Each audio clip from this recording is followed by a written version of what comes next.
The arrest of former Prince Andrew today. Even his brother, the King, said, hey, the process has to play itself out.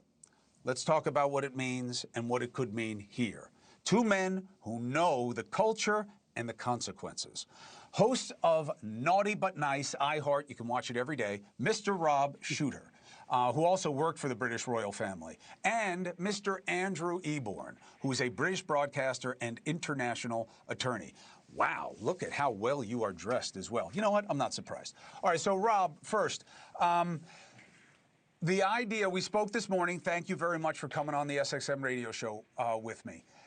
Do you still feel the same way, that this was a total shock and that British society did not think the former prince would go down this way?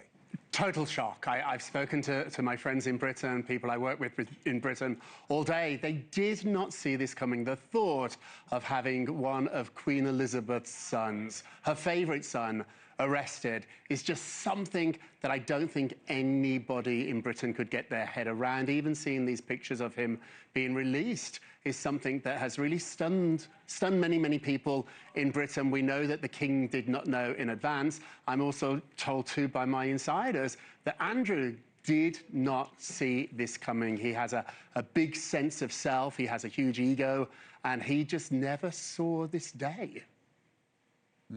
Andrew, do you believe these charges have teeth, or is it not being about the women an indication that it won't really last?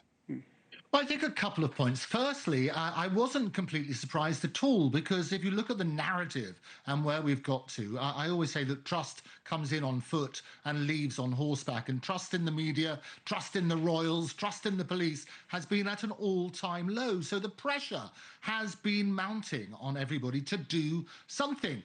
What's really interesting is that the King himself emphasize the fact that nobody is above the law, and it needs to go through the process. And that's the key. We have extremely strict rules here in the UK and potential contempt of court about reporting.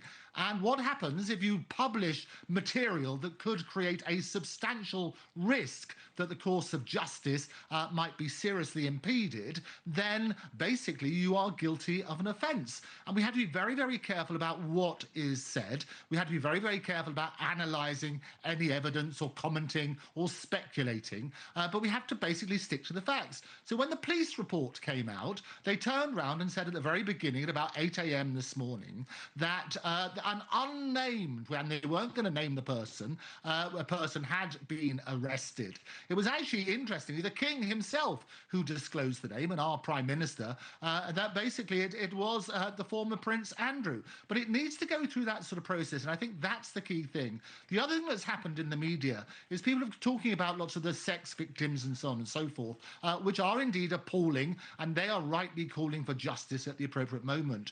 But this arrest was nothing to do with that. It was all to do with those allegations, as you say, about following the money. So that's what we need to look at, get the facts right. But I always say that sunlight is the best disinfectant. And I've been urging people in the media, as indeed have others, indeed Hillary Clinton herself urged it a few hours ago, that people have knowledge, they should go ahead and testify. And Prince Andrew, the former Prince Andrew, certainly knew Epstein. We've seen evidence of that.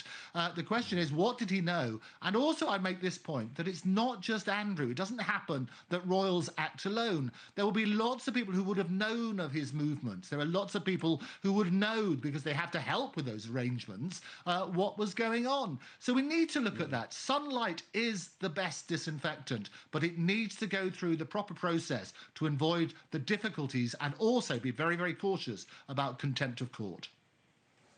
Rob, let me put one foot in two different countries.